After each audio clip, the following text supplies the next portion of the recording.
ወደዚህ ጸሎት ስንመጣ በጣም ኤክስፔክት ማድረግ አለብን ከእግዚአብሔር። ምክንያቱም ሰምባዲ እንኳን ባለስልጣን ጋር ስንቀርብ የሆነ ነገር ጠብቀን ነው እንትን የምንለውና ወደ እግዚአብሔር ስንመጣ በጣም መጠበቅ አለብንና ሞኞች መሆን የለብንም። ዛሬ በምቹ ጊዜ መጸለይ በሚለው ሀሳብ አጭር ጊዜ እንነጋገራለን። ርዕሱ በምቹ ጊዜ መጸለይ። መዝሙር 32:6 ላይ ስለዚህ ቅዱስ ሁሉ በምቹ ጊዜ ወደ አንተ ይለምናል፣ ብዙ የጥፋት ውሃም ወደ እርሱ አይቀርብም ይላል። ደቀ መዛሙርት ብዙ ጊዜ በጸሎት ሰዓት ይተኙ ነበር። መጽሐፍ ቅዱስ አይኖቻቸው በእንቅልፍ ከብደው ነበር ይላል። ተኝተው አገኛቸው ይላል። ምን እንደሚናገሩም አያውቁም ነበር ይላል። ጌታ ኢየሱስ ክርስቶስ ደግሞ በጸሎት ሰዓት በደንብ አድርጎ ይጸልያል። በፈተና ወይ በማዕበል ሰዓት ደግሞ ይተኛ ነበረ። ትዝ ይላችኋል ማርቆስ 4:37 እርሱም ትራስ ተንተርሶ ተኝቶ ነበር ይላል። በታንኳይቱ ውስጥ ገብቶ በታንኳይቱ የነበረውን ክስተት ታስታውሳላችሁ። ውሃ ወደ ታንኳይቱ እየገባ እየሞላ በጣም ይጨነቁ ነበር ይላል መጽሐፍ ቅዱስ። ይጨነቁ ነበር ይላል። በዛ ጭንቀት ውስጥ፣ በዛ ማዕበል ውስጥ፣ በዛ ፈተና ውስጥ ኢየሱስ ክርስቶስ ተንተርሶ ተኝቶ ነበረ እና ደቀ መዛሙርቱ እንደ አይገድህም ወይ ስንጠፋ፣ መምህር ወይ ጠፋን እኮ ይኸው ውሃ በላን እያሉ በጣም ይጨነቁ ነበር እና ኢየሱስም ተነስቶ ማዕበሉን ጸጥ በል ወጀቡንም ዝም በል ብሎ አዘዘ ይላል የእግዚአብሔር ቃልና ወዲያውም ታላቅ ጸጥታ ሆነ ይላል እና ማዕበሉም ወጀቡም የሚታዘዙለት ይሄ ማን ነው ብለው ተደነቁ። ገና ማንነቱም አልገባቸውም ነበር። ማን ነው ይሄ ይላሉ እና በጸሎት ሰዓት የተኛ በማዕበል ጊዜ ይቀመጣል፣ ይጨነቃል። ወገኖቼ ይሄ ለኛ በጣም ምቹ የጸሎት ጊዜ ነው። ነገ ምን ሊመጣ እንደሚችል አናውቅም። ራእይ 3:10 ላይ በዓለም ሁሉ ሊመጣ ካለው ከፈተናው ሰዓት እጠብቅሃለሁ ይላል።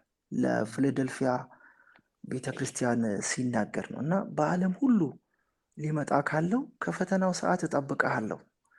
ወገኖች ከፊት ለፊት ፈተና ይኖራል። ምክንያቱም ከዚህ በኋላ ዓለም ላይ በጣም ሰላም ይሆናል፣ ጥሩ ነገር ይሆናል ብላችሁ ሜቢ አትጠብቁ። በጉብዝና ወራት ፈጣሪህን አስብ ይላል። የማይመቹ ቀኖች፣ ደስ አያሰኙም የምትላቸው ቀኖች ሳይመጡ ይላል እና ስለዚህ ዘመን የሚናገር ይመስለኛል ወገኖች እና ጦርና የጦርን ወሬ ትሰሙ ዘንድ አላችሁ ይላልና ህዝብ በህዝብ ላይ፣ መንግስት በመንግስት ላይ እያየን ነው ሁሉንም ነገር። እኔ ከዚህ በኋላ ከዓለም ጥሩ ነገር አልጠብቅም፣ ሰላምን አልጠብቅም። ሰላም ያለው እኛ የምንጸልየው እግዚአብሔር ጋር እና ከዚህ ሁሉ የሚጠብቀን በምቹ ጊዜ የተጸለየ ጸሎት በጣም ወሳኝ ነው ወገኖች። ይሄ ለኛ በጣም ምቹ ሰዓት ነው እና የጸሎት ሰዓታችን ነው። ነገ ሊመጣ ካለው በዓለም ሁሉ ከፈተናው ሰዓት የምንጠበቅበት ሰዓት አሁን ነው ወገኖቼ። የንስር አይኖች አርቀው ነው የሚያዩት እና የጻድቃንም አይኖች አርቀው ያያሉ። ትንቢተ ዳንኤል 6:28 ላይ ያለውን ቃሉን ባነበው ደስ ይለኛል። 6:13 ጀምሮ አነባለሁ። የዛን ጊዜም በንጉሱ ፊት መልሰው ንጉሥ ሆይ ከአይሁድ ምርኮኞች የሆነ ዳንኤል በየዕለቱ 3 ጊዜ ልመናን ይለምናል እንጂ አንተንና የጻፍከውን ትእዛዝ አይቀበልም አሉት። ንጉሱም ይህንን ቃል በሰማ ጊዜ በጣም አዘነ፣ ያድነውም ዘንድ ልቡን ወደ ዳንኤል አደረገ። ሊያድነውም ፀሐይ እስኪገባ ድረስ ደከመ። የዛን ጊዜም እነዛ ሰዎች ወደ ንጉሱ ተሰብስበው ንጉሥ ሆይ ንጉሱ ያጸናው ትእዛዝ ወይም ስርዓት ይለወጥ ዘንድ እንደማይገባ የሜዶንና የፋርስ ሕግ እንደሆነ እወቅ አሉት። የዛን ጊዜም ንጉሱ አዘዘ፣ ዳንኤልንም አምጥተው በአንበሶች ጉድጓድ ጣሉት። ንጉሱም ተናገረ፣ ዳንኤልንም ሁልጊዜ የምታመልከው አምላክህ እርሱ ያድንህ አለው።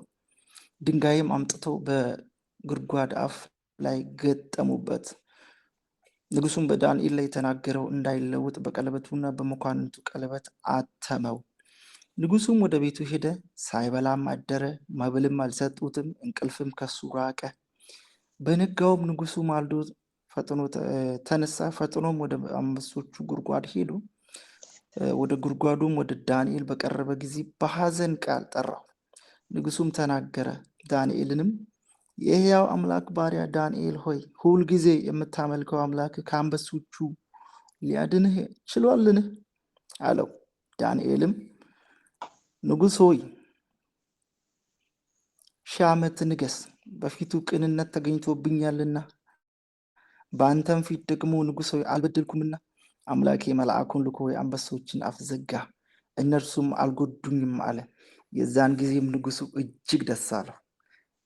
ቅድም በጣም አዘነ ይል ነበር አይደል? አሁን ደግሞ እጅግ ደስ አለው ንጉሱ። ዳንኤልንም ከጉድጓድ ያወጡት ዘንድ አዘዘ። ከጉድጓድም ወጣ፣ በአምላኩም ታምኖ ነበርና አንዳች ጉዳት አልተገኘበትም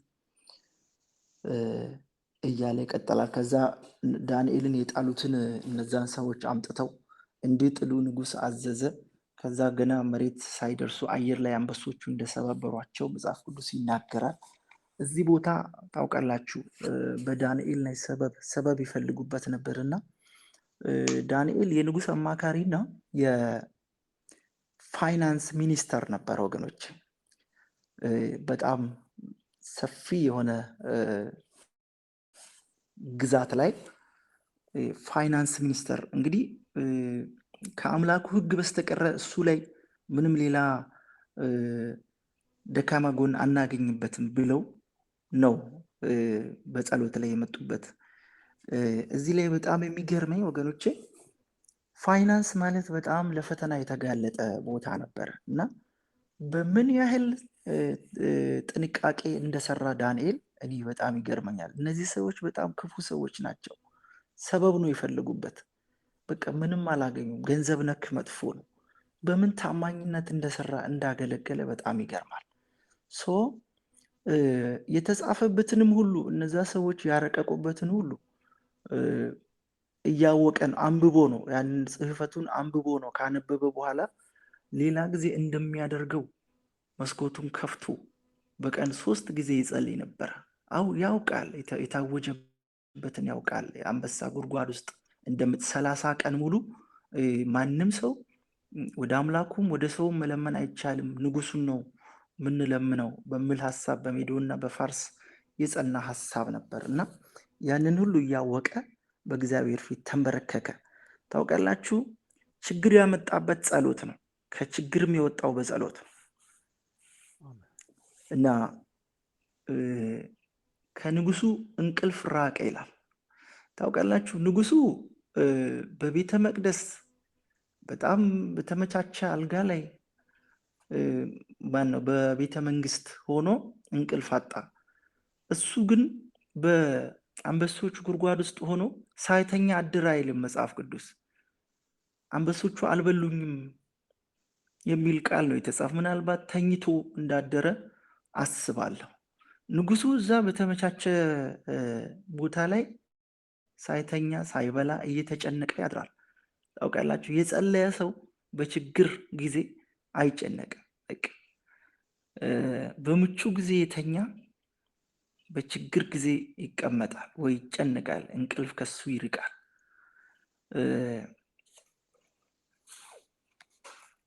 ራእይ ውስጥ ያሉ በጣም አስፈሪ የሆኑ 10 ቀንድ ያሉት 7 ቀንዶች መቅሰፍት፣ እነዚህ የሚደረጉ በጣም ሰቅጣጭ የሆኑ ሆረር የሆኑ ምልክቶች ወገኖቼ እኛን አይመለከቱንም። እኛ በዛን ጊዜ እኮ ሃኒሙን ከኢየሱስ ክርስቶስ ጋራ 7 ዓመት አየር ላይ ነው የምንሆነው። ሃኒሙን ላይ ነን። ታውቃላችሁ ዛሬ በዚህ ሰዓት የሚተጋ ሰው እነዛን ሰቅጣጭ ድምፆች ሁሉ አይሰማም። እነዛ አውሬዎች ሁሉ አያገኙትም። እና ዛሬ ትልቅ የጸሎት ሰዓት ነው። ዛሬ ምቹ የጸሎት ጊዜ ነው። በዚህ ቀን መጸለይ ወገኖችን ሊመጣ ካለ ሁሉ የሚጠብቀን ራዕይ የሚሰጠን ተስፋ የሚሰጠን አይደለም ለነገ ዛሬ ራሱ በጣም ብዙ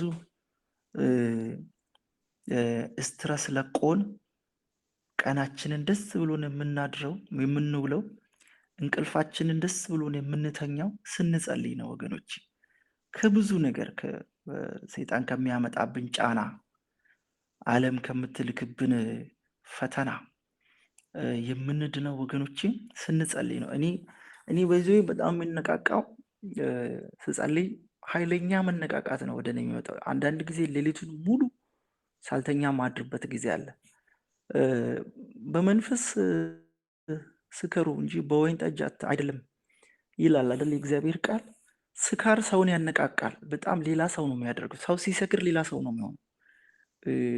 ልክ ሰው በመንፈስም ሲሆን እኮ ሌላ ሰው ነው የሚሆነው። ቻርጅ በቃ አዲስ ነው የሚሆነው። እና አንዳንድ ጊዜ መንፈስ ቅዱስ አዲስ ያደርገ በተለይ እንደዚህ አይነት እንትን በጸሎት ነው የምናገኘው ወገኖች። አንዳንድ ጊዜ ታስታውሳላችሁ እኔ በተለይ መንገድ ተጉዢ አልቦኝ ሰውነቴን ተጫጭኖ መጥቶ ሻወር ስገባ እንዴት እንደሚለቀኝ እንዴት ደስ እንደምለኝ ማለት ሰውነቴ ይፍታታል። እዛን ሰዓት የማገኘው ሰላም በጣም ከፍተኛ ሰላም ነው። ልክ ስጸልይ የዛን እጥፍ ነው ወገኖች የምሰማኝ ፊል የማደርገው። አይደለም ነገ አይደለም በመከራ ጊዜ ዛሬ ራሱ የሚጸልይ ሰው ወገኖቼ በጣም ደስ ብሎት ነው የምኖረው። ከስትረስ ነፃ ሆነ። ስሙ የተባረከ ይሁን። ኢየሱስ ክርስቶስ ጌታ ነው። ስለዚህ ይሄ በጣም ምቹ ለኛ የጸሎት ጊዜ ነው ወገኖች። በዚህ ጊዜ እንዳትቀልዱ። እኔ አንዳንድ ሰዎች በዚህ ፕላትፎርም ላይ ሲያንኮራፉ ምናምን ሰማና እደነግጣለሁ። ይሄ የጸሎት ሰዓት ነው ወገኖች። በጣም ኮንሸስ ልንሆን ልንነቃቃ ራሳችንን ለጌታ መንፈስ መስጠት አለብን። አይደለም እንቅልፍ ጸሎት በጣም ቻርጅ ያደርጋል ወገኖች። በጣም ቻርጅ ያደርጋል። የሰከረ ሰው እኮ መተኛት አይችልም። ኢየሱስ ጌታ ነው። በመንፈስ መስከር ነው። በቃ ጸሎት ማለት በመንፈስ መስከር ነው ወገኖች። ሌላ ዓለም ውስጥ መግባት ነው። በምቹ ጊዜ የተኛ በመከራ ጊዜ ይቀመጣል፣ በመከራ ጊዜ ይጨነቃል። ይሄ ለኛ በጣም ምቹ የጸሎት ጊዜ ነው። ደግሞ እንዴት እድለኞች እንደሆነን። አሁን ክረምት ነው፣ እንትኑ ወይዘሩ በጣም ቀዝቃዛ ነው አይደለም? በዚህ ሰዓት በማለዳ ቀን ራሱ እኮ ውጣ ውጣ አይልም። በዚህ ሰዓት ከአልጋ መውጣት ማለት ጌታ እንደምንወድ በቃ እንዲሁ ያስታውቃል። እና ጌታ ኢየሱስ ይባርካችሁ። በጣም እድለኞች መሆናችን በዚሁ እነግራችኋለሁኝ። መጽሐፍ ቅዱስ መንፈሱን የሚገዛ ይላል ከተማን ከሚገዛ ይበልጣል። መንፈሳችንን ገዝተን ነው በዚህ ሰዓት የተነሳ ነው። ስሙ የተባረከ ይሁን። ስለ እናንተ ስለ ሁላችሁም እግዚአብሔርን እጅግ አድርጌ አመሰግናለሁ፣ ስለ እኔም ጭምር ማለት ነው። እግዚአብሔር በሚሰራበት ቀን ከጎኑ መሆን፣ እግዚአብሔርን አንደርስታንድ ማድረግ ዋው በጣም በጣም የማይገኝ እድል ነው ወገኖቼ። እግዚአብሔር በሚሰራበት ጊዜ ገንዘብ ወይም ዶላር ከአካውንት እያወጣ አይደለም የሚሰራው። አንተ ነህ የእግዚአብሔር ገንዘብ። የሚጸልይ ሰው የእግዚአብሔር ገንዘብ ነው። እግዚአብሔር እየመነዘረ ይጠቀምብናል፣ ይሰራብናል ወገኖቼ። የእግዚአብሔር ቀኝ እጁ እንድንሆን እግዚአብሔር ይርዳን። የእግዚአብሔር እግር እንድንሆን በምድር በሰማይ የሚኖር አምላክ በምድር በእኔ እግር እንዲሄድ ጸሎት ነው። ጸሎት በጣም ወሳኝ ነው። በሰማይ የሚኖር እግዚአብሔር በምድር በእኔ እጅ እንዲሰራ የሚያደርግ ጸሎት ነው ወገኖቼ። ጸሎት ሌላ ዓለም ነው፣ ሌላ ዓለም ነው። ከዚህ ካለንበት ዓለም ወጥተን ሌላ ዓለም ነገ ልኖር ሰው ልንገባበት ያለውን ዓለም ኤክስፒሪንስ የምናደርግበት ዓለም ወገኖቼ የጸሎት ዓለም ነው። ከስጋችን ወጥተን አንዳንድ ጊዜ እኔ ገጠር ስላደግኩኝ ከተማ እንደዚህ አመሻሽ ላይ ምናምን ተያይዘን ከተማ እንወጣለን። ከተማ ውጣ ስንል በቃ ደስ ይለናል። ሻይ ቡና እንላለን፣ ምግብ እንበላለን። ከዛ ወደ ተመልሰን እንመጣልና ወገኖች ወጣ የምንልበት ዓለም የጸሎት ዓለም ነው። ጸሎት በጣም ወሳኝ ነው ወገኖች። ከዚህ ካለንበት ስትረስ፣ ከአካባቢው ከኃጢአት ሰፈር ወጣ ብለን የእግዚአብሔርን ህልውና የምንለማመድበት፣ ትንሣኤን የምንለማመድበት ሰዓት፣ ለሰው የማይቻል የሚቻልበት ሰዓት ነው ወገኖች። እና ጸሎት በጣም አበረታታችኋለሁኝ ብዙ እንዳልሄድ። ስለዚህ ቅዱስ ሁሉ በምቹ ጊዜ ወደ አንተ ይለምናል፣ ብዙ የጥፋት ውሃም ወደ እርሱ አይቀርብም። ይህን ቃል በቀናችሁም ላይ አንብቡት እባካችሁ። መዝሙር 32:6 ላይ ያለ ቃል ነው። እነ ጴጥሮስ ትዝ ይላችኋል፣ ኢየሱስ ክርስቶስ በተራራ ላይ ወጥተው ሙሴና ኤልያስ በጎኑ ሆነው ልብሱ አጣቢ አጥቦ ማንጻት እስከማይችል ድረስ ያብረቀርቅ ነበር፣ ነጭ ሆኖ ነበር ይላል። ግን በዛ ያ ክብር እየታየ እነሱ ይተኙ ነበር። ምን አይነት ድንዛዜ እንደሆነ አላውቅም። እና የሆነ ነገር ይናገሩ ይቀባጥሩ ነበር፣ የሚናገሩትንም አያውቁም ይላል መጽሐፍ ቅዱስ። ጴጥሮስ እንደውም ያለው ምንድነው? ከዚህ አንውረድ፣ ላንተ ማነው 3 ጎጆ እንስራ፣ አንዱን ለአንተ፣ አንዱን ለሙሴ፣ አንዱን ለኤልያስ። አሁን እነ ሙሴና ኤልያስን መለየታቸው ራሱ እኔ በጣም ገርሞኛል። በመንፈስ አውቀው ይሆን አላውቅም። በጣም አይኖቻቸው በእንቅልፍ ተኝቶ ነበር፣ የሚያወሩትንም አያውቁም ነበር ይላል መጽሐፍ ቅዱስ። እና ወገኖቼ በክብር ሰዓት መተኛት ጥሩ አይደለም፣ ጥሩ አይደለም። ኢየሱስ ክርስቶስ የትንሣኤን አካል የለበሰበት ሰዓት ነው፣ ልብሱ ያብረቀረቀበት ሰዓት ነው። በጣም በእግዚአብሔር ክብር ኤልያስ እና ሙሴ መጥተው ሃሌሉያ ባይዘዌ እዛ ቦታ ሙሴ ሕግን ወክሎ ነው የመጣው፣ ኤልያስ ደግሞ ነቢያትን ወክሎ ነው የመጣው። ነቢያትና ሕግ ደግሞ ለእስራኤል ልጆች በጣም በጣም ወሳኝ ነገር ናቸው። ሁለቱም ለነሱ እንደ አምላክ ነው የሚያመልኩትና ሙሴንና ኤልያስን አቆሞ እግዚአብሔር ምንድን ያለው? እምወደው ልጅ እሱ ነው፣ እሱን ስሙት። ከዚህ በኋላ ሕግም አይጠቅማችሁም፣ ነቢያትም አይጠቅሟችሁም፣ ክርስቶስን ስሙ ማለቱ ነው። ክርስቶስ ደግሞ ጸሎትን አስተማረን። በሰማይ ያለው ፈቃድ በምድር ላይ ይሁን። ታውቃላችሁ የእግዚአብሔር ፈቃድ በሰማይ ላይ 100% ነው የሚፈጸመው። ምንም ፈቃዱን የሚከላከል ነገር የለም። ምድር ላይ ግን በጣም ብዙ ነገር የእግዚአብሔርን ፈቃድ ይከላከላል።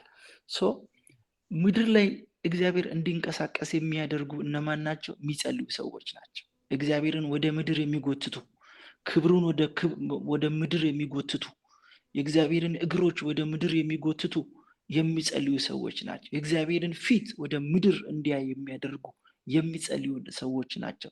ወገኖቼ 50 ሰው ቢኖር ሰዶምና ገሞራን ታጠፋለህ ወይ ብሎ አለው አብርሃም እግዚአብሔርን። ኖ ስለ 50ዎቹ ብዬ አላጠፋም አለ። እያለ ወደ 5 ሰው ወረደ። 5 የሚጸልዩ ሰዎች ወገኖች ከተማ ላይ ካሉ ከተማው ይድናል፣ ሀገር ይድናል። የሚጸልዩ ሰዎች የእግዚአብሔርን ክብር ወደ ምድር የሚጎትቱ ሰዎች ናቸው። የእግዚአብሔር ፈቃድ በምድር ላይ እንዲከናወን የሚያደርጉ ሰዎች ናቸው። ወገኖቼ እንድንጸልይ እግዚአብሔር ይርዳን። ደግሞ ትልቁ የእግዚአብሔር ፈቃድ ሁልጊዜ እንዲጸልዩ እንዲገባቸው ሲል አንድ ምሳሌ ነገራቸው ይላል። ሁልጊዜ ሳይታክቱ፣ ሁልጊዜ ከተባለው ነገር አንዱ ወገኖች ጸሎት ነው። ትላንት ጸልየናል፣ ጸልያለሁ፣ ዛሬ አልጸልይም የሚባል ጉዳይ አይደለም። ጸሎት ደግሞ ትእዛዝ ነው ወገኖች፣ ትእዛዝ ነው። ታዘናል ምን እንድናደርግ? እንድንጸልይ። እኛ የቤተ ክርስቲያን ራስ ክርስቶስ ነው። አካሉ ምድር ነው ያለው፣ ምድር ላይ ነው ያለው ወገኖች። አካሉ የሚንቀሳቀሰው በጸሎት ነው ወገኖች። አክቲቭ የሚሆነው በጸሎት ነው ወገኖች። የእግዚአብሔርን እጅ ይዘን ምድር ላይ አንቀመጥ። የእግዚአብሔርን እግር ይዘን አንድ ቦታ ላይ አንቀመጥ ወገኖቼ። እኛ ግን የክርስቶስ ልብ አለን ይላል ወገኖቼ። አይምሮአችንን አክቲቭ የምናደርገው በጸሎት ነው። እግዚአብሔር የሚያስበውን ማሰብ የምንችለው፣ እግዚአብሔር እንደሚናገር መናገር የምንችለው በጸሎት ነው ወገኖቼ። ስለዚህ የእግዚአብሔርን አካል ነው የያዝነው። ያ ሰውዬ ትዝ ይላችኋል፣ ወስዶ ቀበረው ይላል እና ሲመጣ ከቀበረበት አውጥቶ ሰጠው። እና ወገኖች የእግዚአብሔርን አካል አንቅበር። እግዚአብሔር ምድር ላይ ለመንቀሳቀስ የእግዚአብሔር እግር እኔ ነኝ፣ የእግዚአብሔር እጅ አንተ ነህ፣ የእግዚአብሔር ዓይን አንቺ ነሽ፣ የእግዚአብሔር አካል ነን ወገኖች። ስለዚህ በጸሎት በጣም ይነቃቃል አካላችን እና ጌታ ኢየሱስ ክርስቶስ ይርዳል። በዚህ ሐሳብ ትንሽ እንድንጸልይ ይፈልጋለሁኝ።